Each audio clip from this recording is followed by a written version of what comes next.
Isaac Watts has a hymn in which he talks about peculiar honors. This does feel peculiar for me to be, as an American, talking to you about this subject, but it is an honor.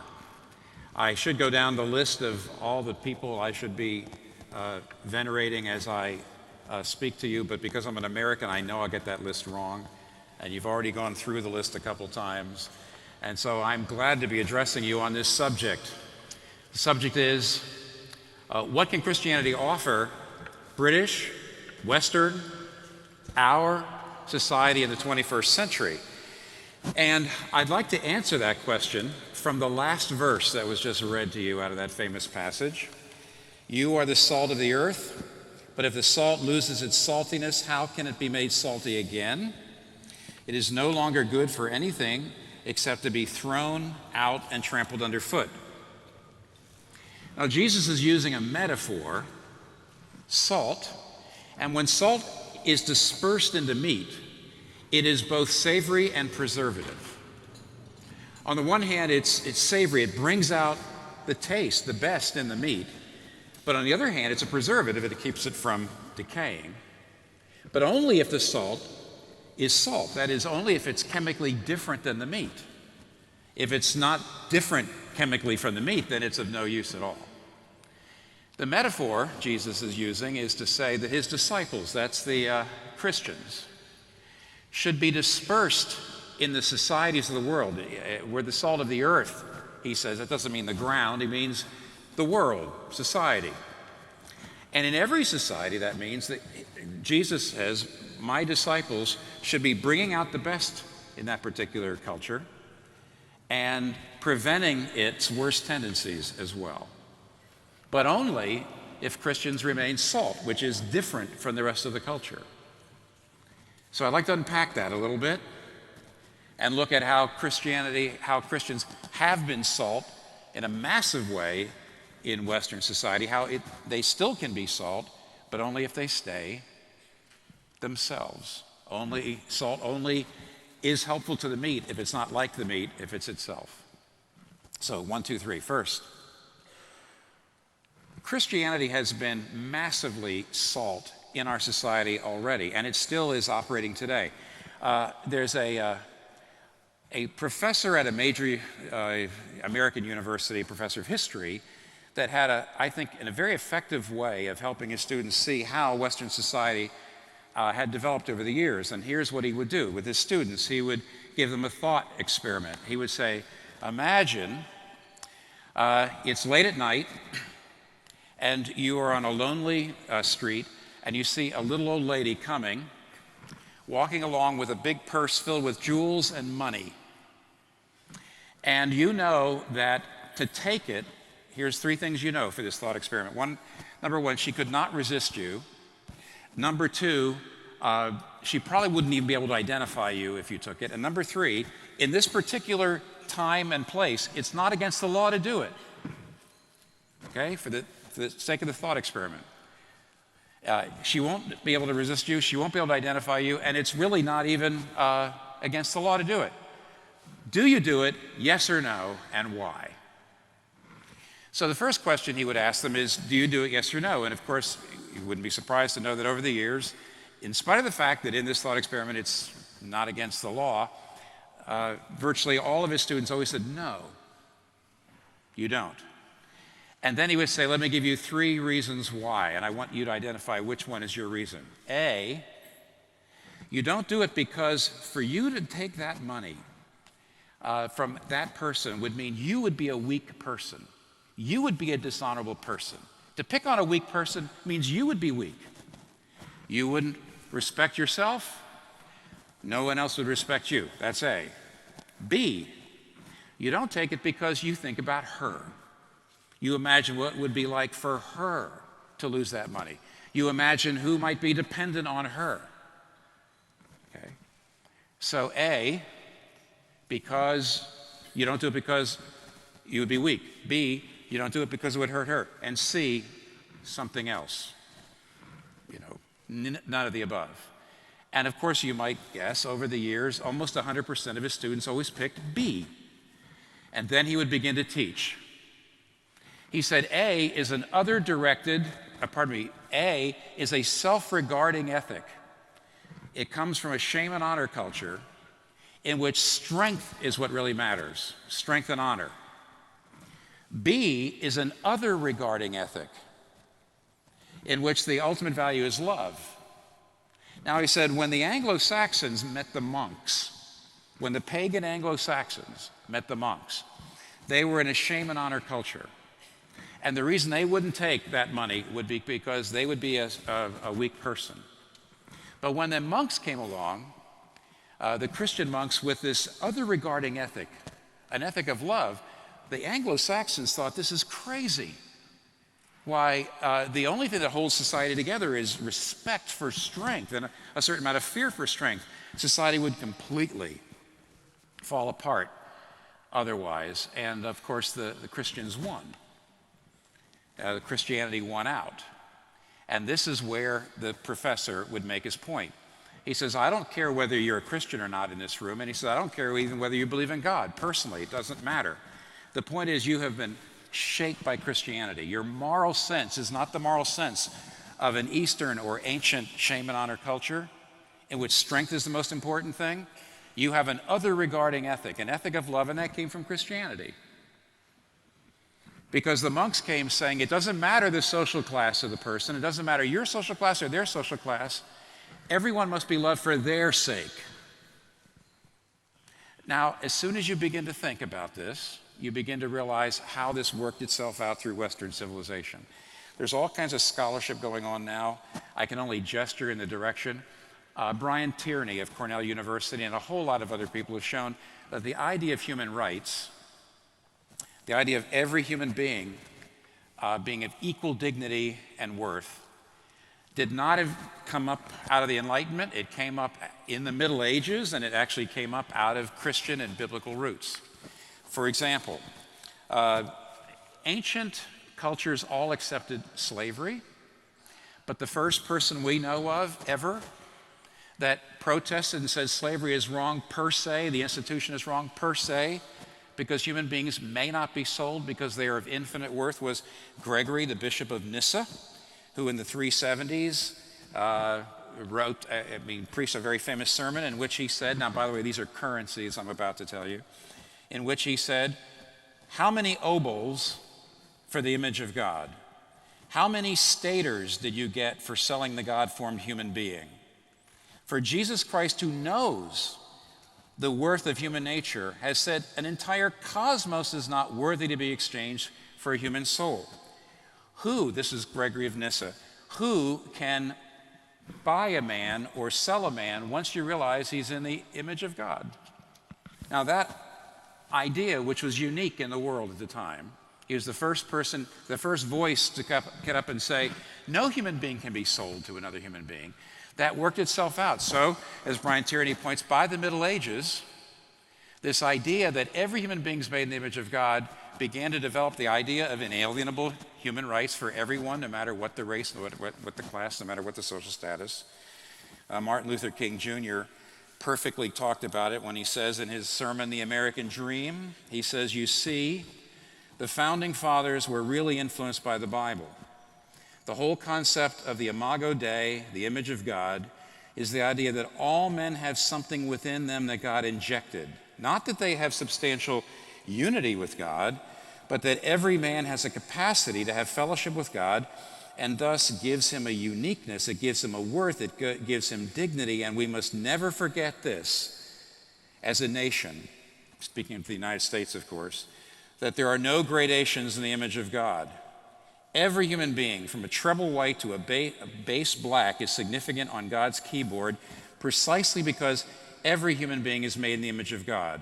This is why we must fight segregation with all of our nonviolent might.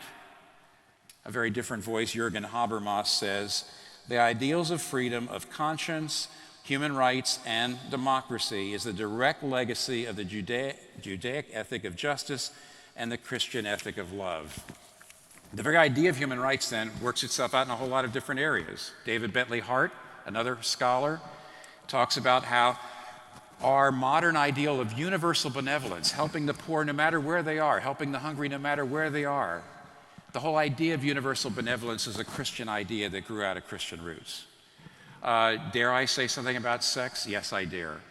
Kyle Harper, a great scholar of antiquity, writes in his great book, From Shame to Sin, that when Christianity started, the Roman world sex ethic was completely based on shame and honor. The sex ethic was completely based to hoist up the social order, the hierarchy. So if you were a man of high social status and you were married, you could have sex with whoever you want, your wife couldn't. And no woman of lower social status could ever deny sex demanded by any man of a higher social order. She could never deny it. Along comes Christianity, Kyle Harper says, in what he calls the first sexual revolution, and says all sex has to be consensual and covenantal. It has to be done by consent, mutual consent, in a covenant, and it was a revolution. Because the Christian idea, the other directed ethic of love started to work itself into every area. Sarah Williams is going to be here to talk later on about the fact that we're celebrating the women's rights and women's suffrage. But where do you see? Historical research will show that in the West, that had biblical roots, that had Christian roots. Okay, Christianity has not only been salt, it's been salt so massively.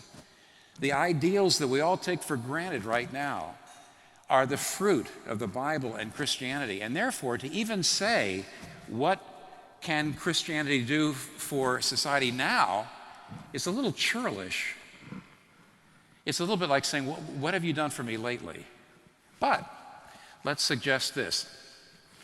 In the past, Christianity has been like salt, bringing out the best in Western society. But in the future, it might be more of a way of preventing decay. It might be more of a preservative. I'd like to talk about one problem that Charles Taylor, the great Canadian philosopher, talks about that I think would give us an example of this. Charles Taylor's great book, Sources of the Self, The Making of Modern Identity. In that book, he talks about what he calls a contradiction at the very heart of modern culture. Interestingly enough, he's following Nietzsche here, completely following Nietzsche.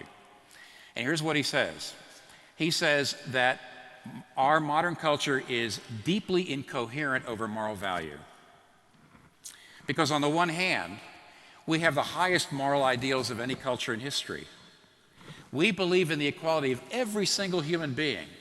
We believe that we should be seeking justice for every class, for every national group, for every race.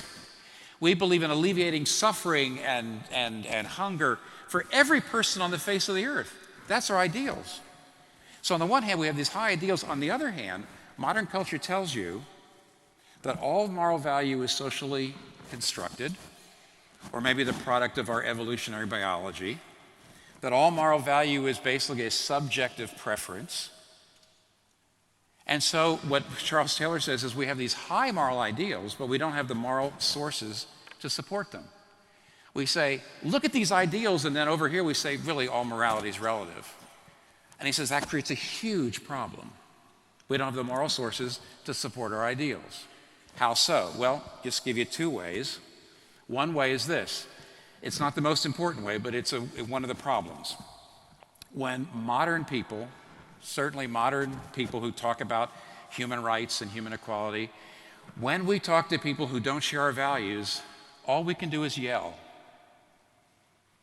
See, Justice Anthony Kennedy, Supreme Court Justice Anthony Kennedy, put the modern view of morality very well in a famous ruling in which he said, "At the heart of liberty is the right to define one's own concept of existence, of meaning, of the universe, and of the mystery of life." Now that's definitely the message of the culture. You get to define your own meaning. You get to define right or wrong for you. But if that's the case, Why not be a racist? Why do I have to honor human rights? And what Charles Taylor says is when Western people today, with our high ideals, meet non-Western people who don't agree with our ideals, all we can do is say, well, you're just not enlightened like we are.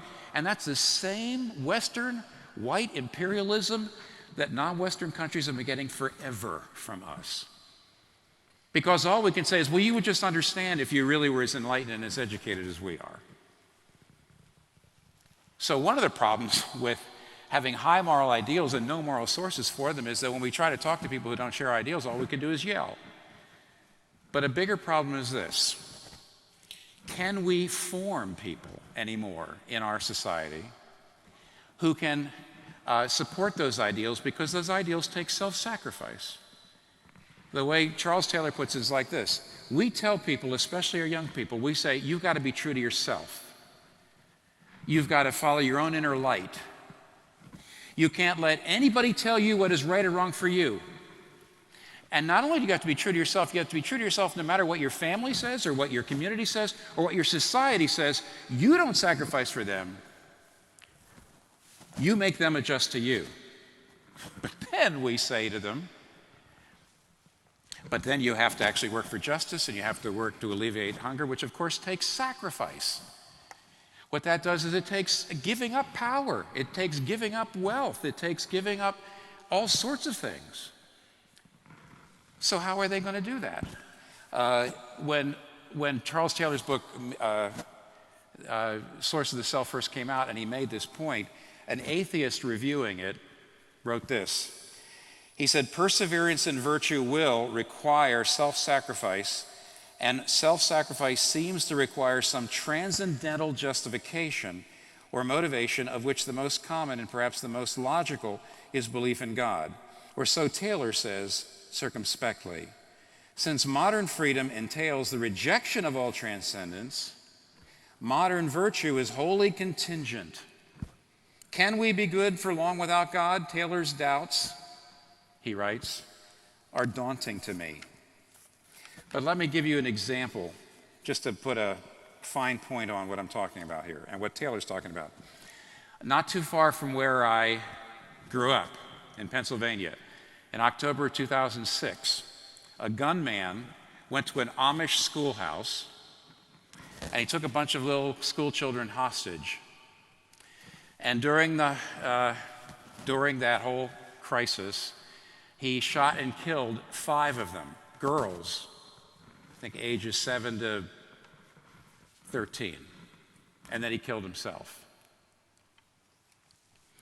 Within hours of the shooting, the Amish community had come around both the parents of that shooter, who lived in that area, and around the wife and the 3 children of the shooter who lived there, and had come to them and expressed sympathy and said, we want to be with you for the hard days ahead.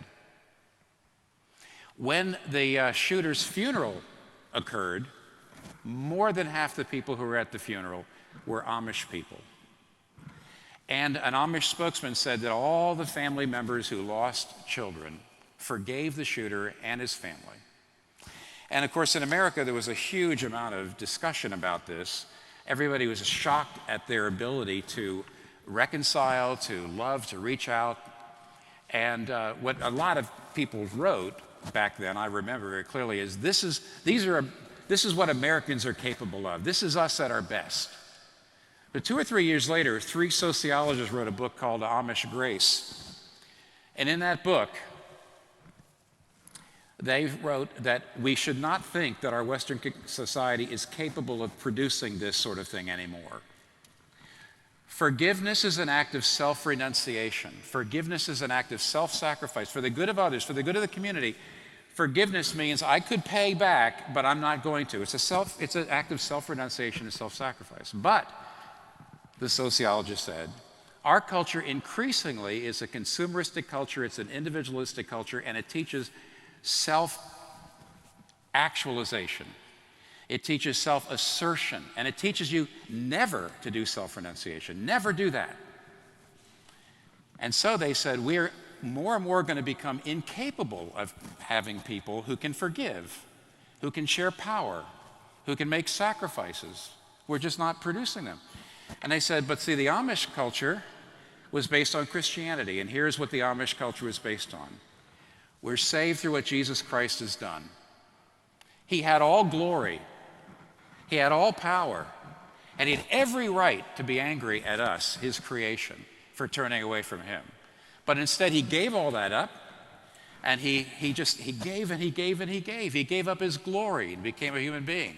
He gave up his life, and he went to the cross and died on the cross. As he was dying, saying, Father, forgive them. They don't even really understand what they're doing. And what the sociologist said, on the basis of that we're saved through the self-giving of Christ, then we hear Christ saying, what? Take up your cross and follow me. Lose yourself to find yourself. Don't live for yourself anymore, but live for God and your neighbor. See, that's drilled into the Amish, and as a result, they can do that, but that's not drilled into us. What we need in our society, which is producing self-actualizers, self-asserters, we need millions of people who've been shaped by the self-giving of Jesus Christ, who say, I'm a Christian because of Jesus' self-giving, and we're able to say, therefore, I live for God and for my neighbor, not necessarily for myself, because I've got everything I need in him. Look, last point, simple last point. Jesus' metaphor is that Christians can be salt as long as they're salt, meaning not the same as the meat. They're different. And therefore, Christians will not, interestingly, benefit society if they're just like everybody else in society.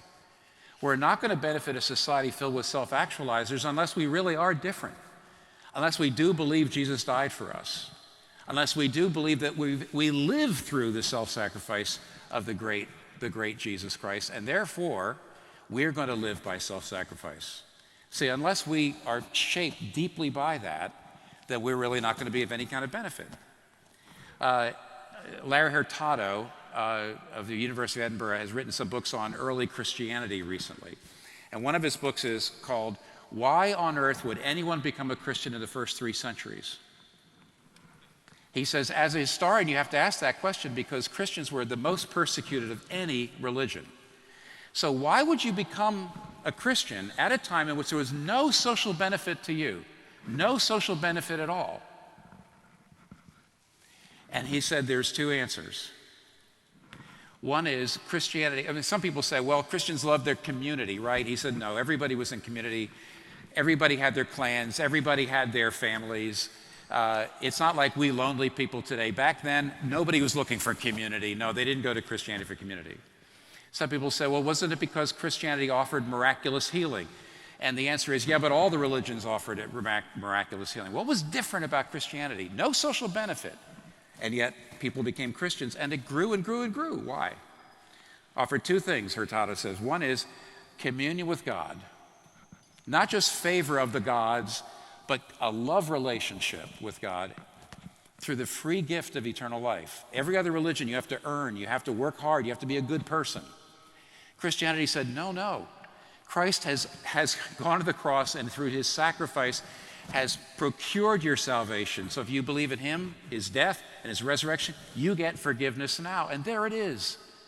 To say, in myself I'm unworthy, but in Christ I'm absolutely loved perfectly, infallibly, without condemnation. Because of his sacrifice, that's what turns you into a person who can be salt. That's where all those values go. That's where the other-oriented ethic comes from. See, that's where the infinite value of the human soul comes from. Christians, you're only going to be of benefit to society if you stay different, if you don't become like the society, self-actualizing, if you stay self-sacrificers and self-givers. And here's what the British society can do to get the most benefit out of Christians. Not demand that they become like everybody else. Our modern society says we believe in respect for difference. Okay, respect Christians' difference, but here's what you should do for them. Oh, British society, I guess if there's any place to talk to British society, I guess this is the place to do it. Oh, British society, tell Christians, be true to your own ideals and critique them on the basis of their ideals. Don't critique them on the basis of somebody else's. Critique them on the basis of their own ideals. How fair that is, but how good that will be. We deserve the critique. How good that is and how fair that is, but how good that will be for British society and Western society. Thank you.